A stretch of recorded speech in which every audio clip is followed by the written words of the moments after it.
This might be one of the most magical shore excursions that you can take on Virgin Voyages, but in this video, I'm talking to you about everything Juneau, Alaska cruise port.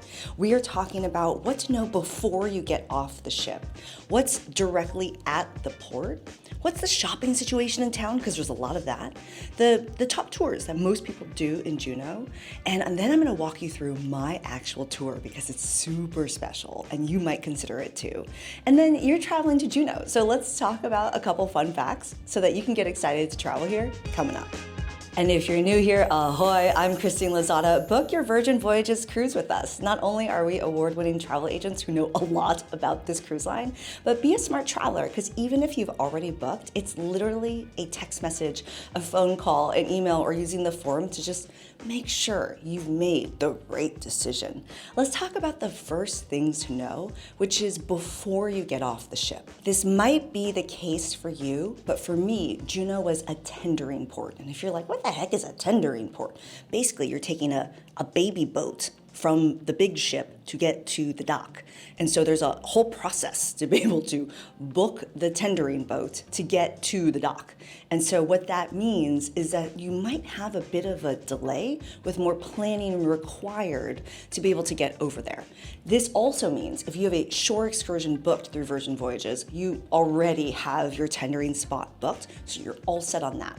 But if you just want to go enjoy the port, then you're going to need to book this as a shore thing in your app. Obviously, the tendering boats are free, but it's something you're going to need to plan for in advance if you're having a tendering at Juneau. The next thing to know is the weather. This is one where when you get to the port, that weather and climate might be wildly different than what you're doing on your shore excursion. And this all depends on what it is you're going to do. So for example, when I was at port, it was 46 degrees outside. It was actually quite nice. It was not 46 degrees at the glacier. It was significantly colder than that. And so just anticipating what climate you might be in and dressing accordingly for that is the next thing you need to know. Ooh, but there's one other thing. Juneau is just a place where the weather can turn quickly in like 20 minutes. It can be one thing and then a different thing. So just making sure you have the right layers, etc. Make sure you're checking the what to pack for your Alaska cruise video and the pack list, and there's so many resources. It's all in the description for you. Don't miss it and book your cruise with us.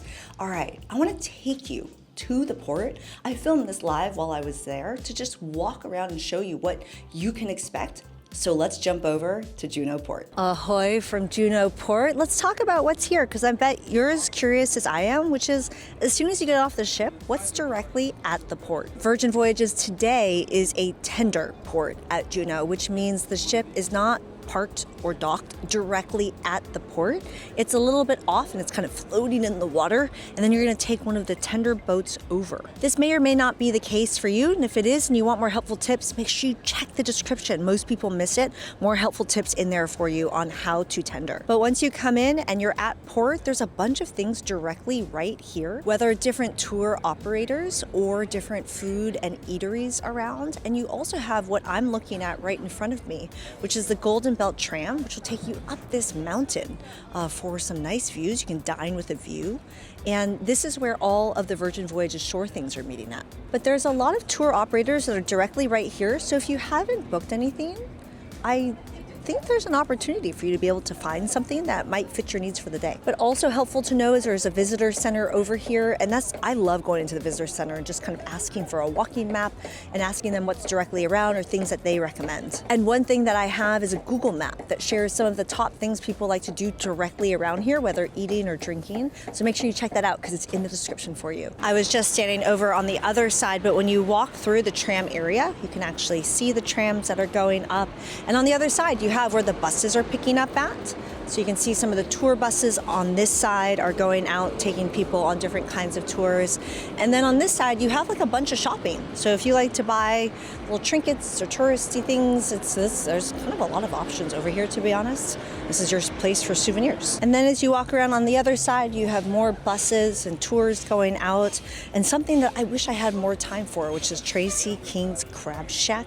Oh, I've been eating so much crab since I've been in Alaska. I guess I could say I have crabs, but then the comments might blow up in a way that I don't really want them to. You know what I mean. Anyway, crabs. I love eating crab. All right, so what you saw there was a snippet of what that port area looks like, but that downtown Juneau area, especially around South Franklin Street, has just tons of shops. So if you're someone who loves shopping, who loves souvenirs, who loves trinkets, who loves, bringing something home from your trip, this is your place to do it. There's lots of options. I'm not really a shopper, which is why I didn't head down there, but know that you have a lot of options available to you when it comes to shopping. Ooh, and there's one other resource you might consider, which is a Google map of a lot of the top things to do, whether grabbing a coffee, something to eat, grabbing a drink, somewhere to shop, things to do that are really close to the port. I have that available in the description as well. Don't miss out on it. The next thing I want to talk to you about is the top things that people do in Juneau, and then I'm going to walk you through the one that I did. Super exciting. But the first one is the only glacier that you can actually drive up to.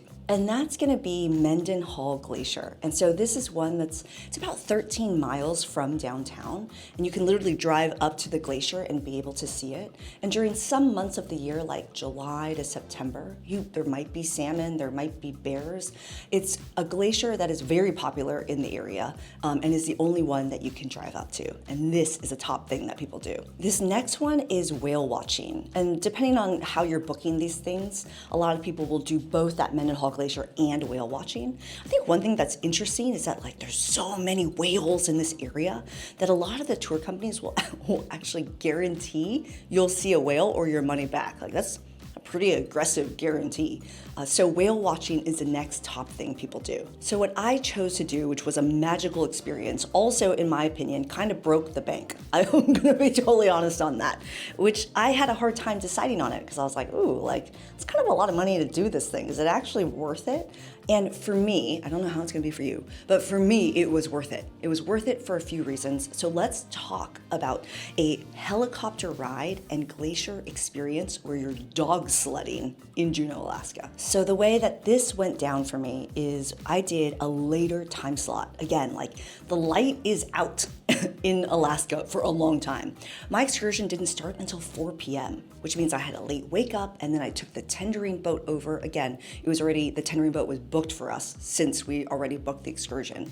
We got over to the port with at least 30 minutes to be able to walk around. That's when I filmed that port video for you. And then it was time to get on a bus that took us to the downtown heliport. And there's one thing that happened at the heliport that I didn't expect, which is they gave us even more clothing. So they gave us these shoe covers to put over our shoes or our boots, and then we jumped onto the helicopter, and this ride was beyond magical. One of the things about it is there's 1,500 square miles of the Juneau Icefield, and there's 38 named glaciers that are here, and just riding over it in a helicopter is absolutely magical because sometimes you'll kind of be above and looking down at everything, and other times you're really close to the ice field, and it's just spectacular views. The helicopter on its own was absolutely magical. So the helicopter takes you to Norris Glacier. That's where we went. And when you arrive, it's like nothingness and then just the dog sledding camp. There's nothing else around. This is a pack-in, pack-out camp in which they bring everything in via helicopter, and then they bring everything out via helicopter, and no trace left. And so Norris Glacier is where we landed at, and this is where 180 sled dogs live at camp for the entire summer season. And it was amazing to be able to visit with the dogs and learn about them from the mushers, because one thing I didn't realize is that these are the dogs of the mushers. And so they are very close with their dogs and they know their dogs very well. And so you are getting onto a sled with a few other people with the musher and their dogs. And you're going for this ride around the glacier, and it's just magical. You stop a few times to switch so that you can stand at the back and then you can sit at the front and just try it from different angles. And then you have a moment where you can stop and take photos with the dogs and visit with them. And they're just so much fun and so playful. And so that was our day at the glacier before you jump onto the helicopter again and then have yet another magical ride back to port. There is one thing you have to bring to the glacier if you're doing this activity, which is sunglasses. The light is just bouncing from everywhere, and sunscreen for sure. I definitely got a little bit of windburn and sunburn that day, even though I had my sunscreen stick. Make sure you're checking the Amazon list as well as the pack list. It's all available in the description for you. If you're getting some value, cheers that like button, consider subscribing. And also, if you're sailing Virgin Voyages and you're considering a tour, tell me in the comments below. I would love to know. But I'm so excited for you to travel to Juneau, Alaska. So let's talk about a few fun facts about Juneau since you're going to be traveling there. The first one is that Juneau, did you know this? That it's the only US capital that you cannot drive to. You have to come to Juneau by cruise ship or fly or fill in the blank. Like, you can't actually drive to Juneau. I think that's actually kind of neat. I already gave you a preview of the second fun fact, which is the Icefield. The Icefield is 1,500 square miles. That's just wild to think about. 38 named glaciers, and the two that I'm talking about, Norris Glacier and Mendenhall, are just two of those 38. This is a humongous area. And so honestly, being on that helicopter is just, it puts it all into perspective and really is magical. This video is part of an entire series of port vlogs and just more info about Virgin Voyages in Alaska. Book your cruise with us. More info in the description. I'm Christine Lozada, and I'll see you in the next one. Ciao.